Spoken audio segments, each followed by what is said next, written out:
hidden treasures of the 119th Psalm. So we are going on a treasure hunt, and the gold we are seeking in this treasure hunt is actually the face of God, pure light. So join us taking this deep dive mining with King David in the 119th Psalm.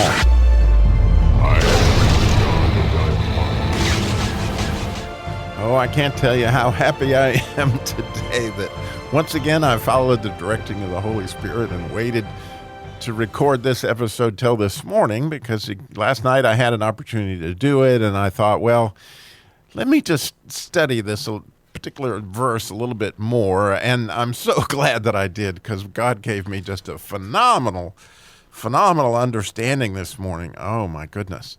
And I'm so excited to share it with you. Like, wow, how cool is this? I don't think I'll ever look at this verse the same, or a lot of things the same. So in the 119th Psalm, for some reason, when we get to the fourth verse in each of the 8 sections on all the 22 letters, the fourth verse, it seems like in my study so far that King David is leveling up. In other words, he's taking the concepts he taught in the first 3 and he's going up one. Or even like you're on a motorcycle and you're shifting gears, like you're in first, second, and third. Now all of a sudden, wow, you're going to go to 7th gear, like somehow or another. So this fourth verse, he definitely levels up, and the language changes and a lot changes, which really had me confused. Like, where is he going? And so interestingly, as I had studied the Deuteronomy 6 passage, I backed into the understanding I'd really been seeking ever since I started studying this psalm. One of the very first questions I had for God, what does the word precept really mean as far as what the psalmist is intending it here? And it just didn't seem to be what I'd heard about precept all my life.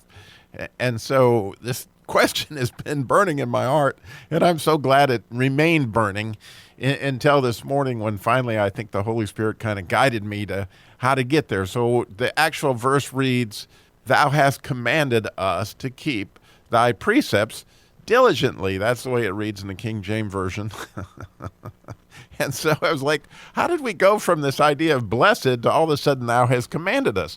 And this word command that's used in this verse is not a mitzvah type of command, which we talked about are good deeds, or not a mishpat kind of, which are judgments.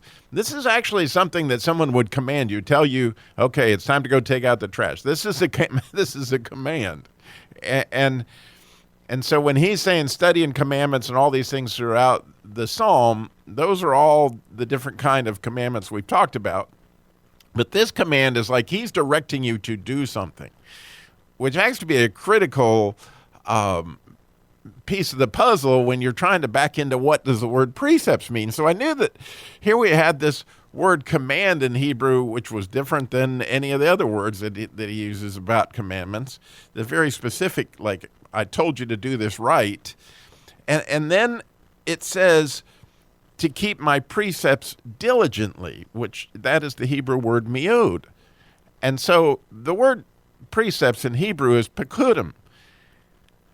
And I still, and the first time you'll find that word is in the Psalms, in the pekud. That would be a single type of precept. But here he uses a plural, which is pekud. And when he put that on the end of a word like that, it's making it plural. So he's talking about precepts, not just precept. And so I thought, well, this would be interesting. Let me see if I can find something that was commanded that was to be done diligently. Well, interestingly, if you go back to Deuteronomy 6, which is actually where I was looking for something, because I know so much of, especially the Aleph verses, is based on Deuteronomy 6. And again, what the father would want his son to teach his sons. And so what was told that was commanded to be done diligently? That miod word. Well, the beautiful thing is, here's the commandment so that you'll know that this apparently is a precept or a pekudim, all right? And here it is.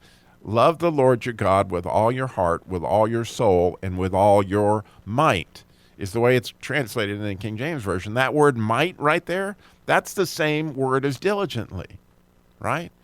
And here finally unlocked for me, okay, a pekudim is something that's in the Bible that tells us how to do life. And actually, the rabbi that explained this word pekudim used it, and the way he explained pekudim are the things of life that make life worth living. And he said that there was this rabbi, very famous rabbi, that was also a psychologist and all this stuff, that went into Auschwitz. And he noted that the people that died quickly were the ones that didn't hang on to their faith in any way, shape, or form, didn't hang on to God in any way, shape, or form, that they didn't really have much to live for, and so they immediately almost died. And so it was like he understood that these pekudim are the things that are worth living for. So all of a sudden, this concept of love, and so I really could not say this any better than Robin Williams did. And so as you listen to this clip from Robin Williams in the movie Dead Poet Society, I want you to recall what he's saying. And he's explaining something about a pekudim. And he's telling you what a pekudim is, all right, in his own way.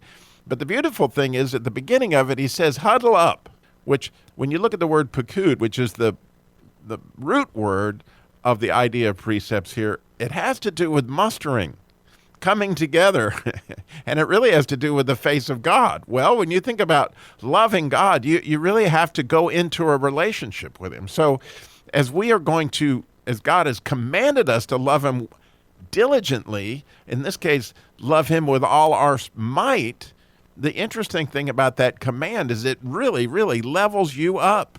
So listen to Robin Williams as he explains this way better than I could. Keep ripping, gentlemen. This is a battle, a war, and the casualties could be your hearts and souls. Thank you, Mr. Dalton. Armies of academics going forward, measuring poetry. No! We will not have that here. No more of Mr. J. Evans Pritchard. Now, my class, you will learn to think for yourselves again. You will learn to savor words and language. No matter what anybody tells you, words and ideas can change the world. Now, see that look in Mr. Pitt's eye? Like 19th century literature has nothing to do with going to business school or medical school, right? Maybe. Mr. Hopkins, you may agree with him, thinking, yes, we should simply study our Mr. Pritchard and learn our rhyme and meter and go quietly about the business of achieving other ambitions. A little secret for you. Huddle up. Huddle up! We don't read and write poetry because it's cute. We read and write poetry because we are members of the human race. And the human race is filled with passion. And medicine, law, business, engineering, these are noble pursuits and necessary to sustain life. But poetry, beauty, romance, love, these are what we stay alive for.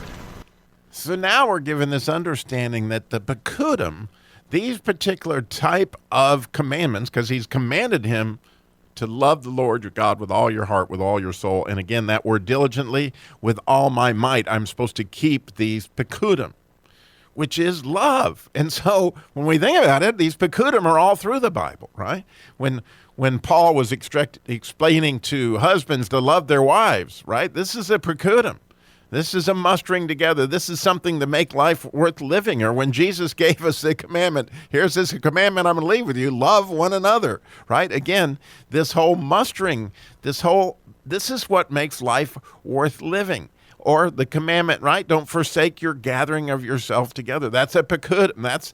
These are the things that King David is saying here. Do this with all your might.